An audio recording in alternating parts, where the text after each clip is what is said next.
Alright guys, look, how are y'all doing? This is day number 3.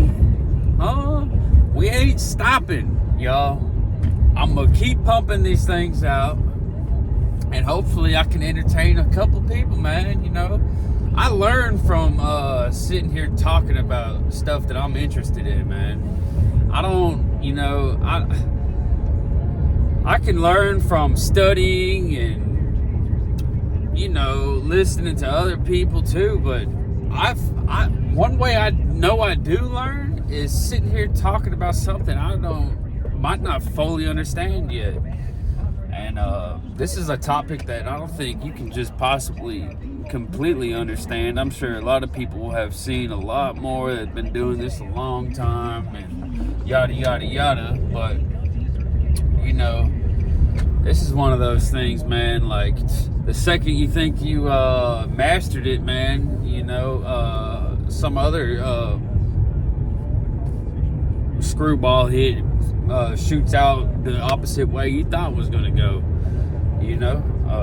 Kind of lost my train of thought there. Kind of just ran a light, so it threw me off. Anyways, man, this is I did not want to go to work today. I volunteered to work not only a full shift, but 10 hours. The whole day today's overtime. I got into overtime yesterday, but I sure could use this money, man. I pretty much come up with it's peak season at work right now.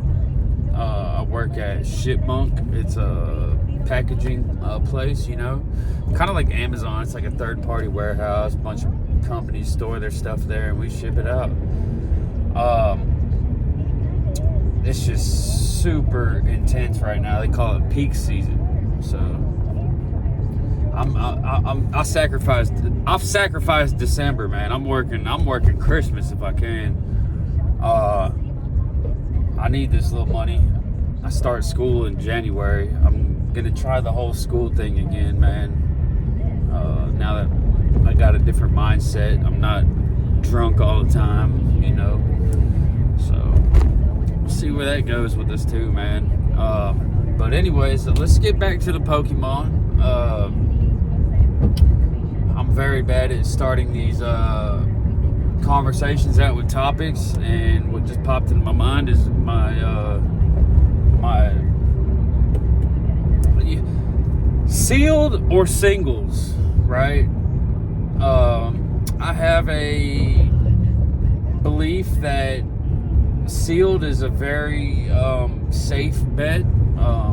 Definitely, if you can find it at MSRP, it's definitely hedged, right? It's there's not much risk in it. You could, if anything, get your money back for it, right? At any time, you can get it in this particular market. You can get your money back at least, right? And maybe 10%. You can slide 10% in, and it still looks like MSRP down there. So sealed being a safe bet, but here's my opinion, man. I just have this feeling that I can't stop thinking about it. There's more money to be made in singles. And I don't understand the single market. I've kind of seen like stuff now that I've been moving and grooving for like 3 months, 4 months, or whatever. I see that every time something drops, like some new set, man, the cards are super high, and then they just tank every single time is what I'm seeing. So I definitely see, do not buy new cards like right away. I see that one, but I haven't been in this long enough to see how fast the market corrects from the modern cards tanking. You see, I don't know how quick the average hit card in a particular set starts. It's gonna dip. I see it dip. I see every single card dip, man. That's unarguable. But what I don't see, haven't seen yet, is the cards start to climb back up from that first dip. So,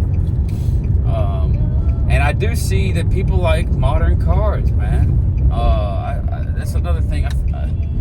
Like, that seems to be, from what I'm watching on POV. I've never been to a convention yet. I don't know a whole lot, man. I'm just speaking on the data I have accumulated, from what I've seen. I'm dedicated to this, man. I'm passionate about it. I love cards, man. And I don't just love Pokemon. I'm obsessed with playing cards, dude. I am a rummy player, man. I play poker. I play spade. I played probably 3 million games in spades. If you know, you know. Man,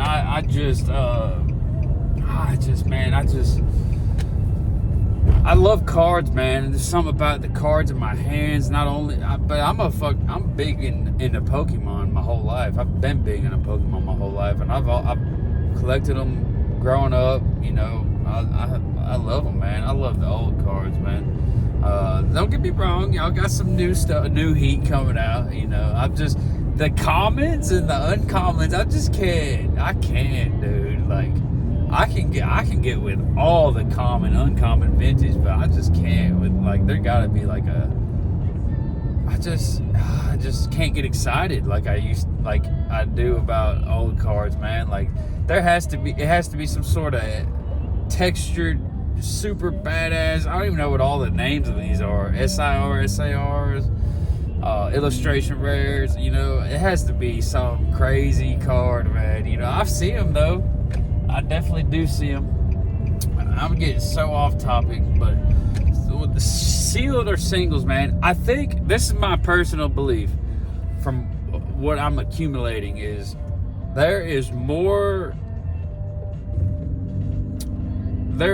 money to be made at a faster rate in singles, but you got to know what you're doing, man. I think you got to know what you're doing. They're easy to store. They don't take a lot of space.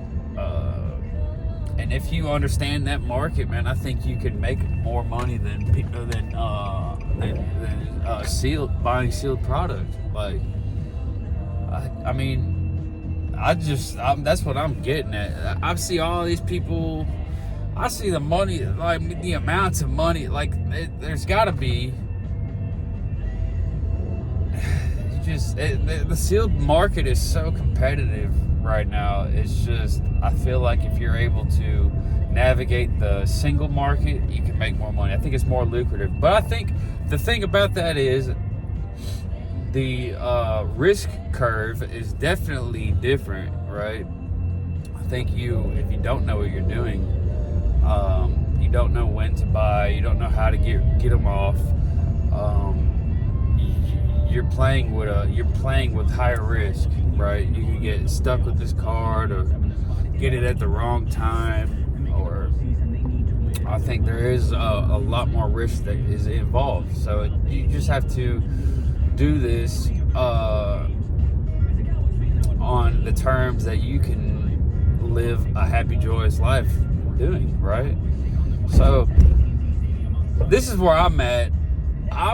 I'm anxious, dude. I don't have a big risk appetite. I don't.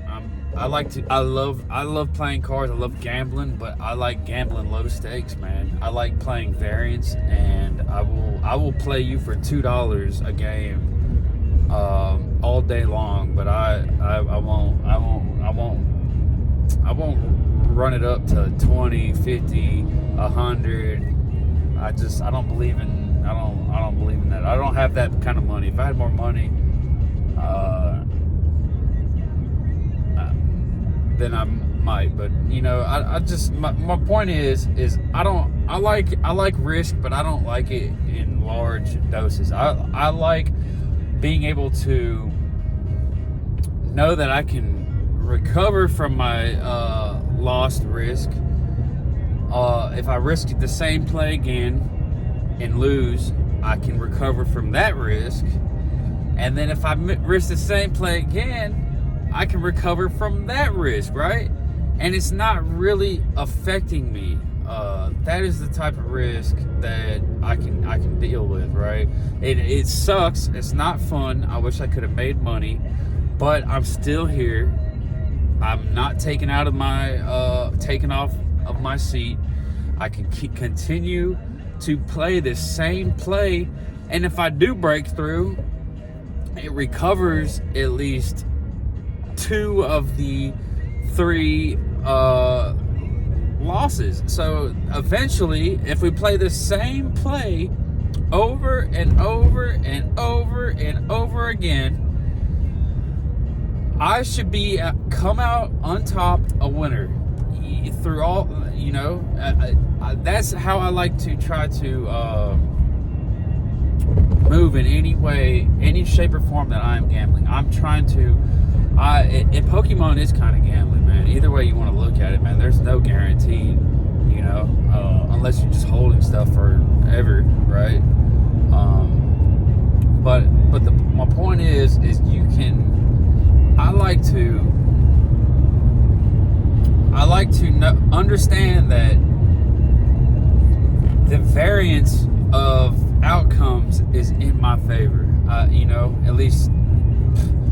And you know, that might all be up in my head, but you know, and a lot of things has worked for me over my experiences. So, you know, and I'm exploring. I've been exploring the you know, the sealed market or the single market, and where I've been exploring it is actually in Japanese old back cards. I don't see many people selling Japanese old backs on the POVs and stuff like that. Like, I mean, having that their like main thing, and I love them, man. I love the Neo Destinies, all the Neo stuff, man. There's something about the old back Japanese hollows where it's just very vibrant, and I just love them, man. I love that they're not only cheaper, they're affordable, dude. They look good. They are vintage, man, and so they're not gonna just. I see a lot of them have very volatile highs and lows, but they always recover, man. You know, they're up and down, they're up and down, they're up and down, and they're just in a standby phase, is what you could call it. They hit a high, they break the, you know, they hit this particular number, then they pull back, then they hit this particular number, then they pull back, and then they hit this particular number. I see that with a lot of them, man, and that's what's kind of intriguing me too, is finding these Japanese cards that are listed when they are at their low, right? Because you know, over a course of 12 months, they have reached 30% of what their low is multiple times on multiple occasions. So if you're able to buy at the low, know it's gonna, and have 6 to 10 chances throughout the year to sell it at a 30% hike, you gotta just know, you gotta stay updated with your cards, know when they're high, and that's when you try to get rid of them. And then you put them up for their little 2-week period that they pull back, and then you pull them back out 2 weeks later, and they're at their high again, right? That's so that's what I've kind of been coming up with, man. I just, you know, I like the Japanese old backs. They're cheap, you know. I know there's probably so much more money to be made in like high-end modern, but I don't have that kind of money yet. I don't have that knowledge. I don't want to take that type of risk. You know, if I lose on these old backs, dude, the average price I'm paying is like $15 a card, right? And they get, some of these get up to like they go back up to like 25, man. Risking 15, really not risking much, because they're not going to go farther than 15, you know, if they're at the low. And but you know, putting $15 in hopes that you can get it off for at least, you know, $7 to $10, man, is, I like that formula. So just let me know. We're running up on 15, so I'm not gonna try to have this outrageous long video all the time. So I appreciate y'all listening, man. I'm just turn me on and I'll just talk, y'all. name's Mark, bro. And call me 808 Frog. Y'all have a good day.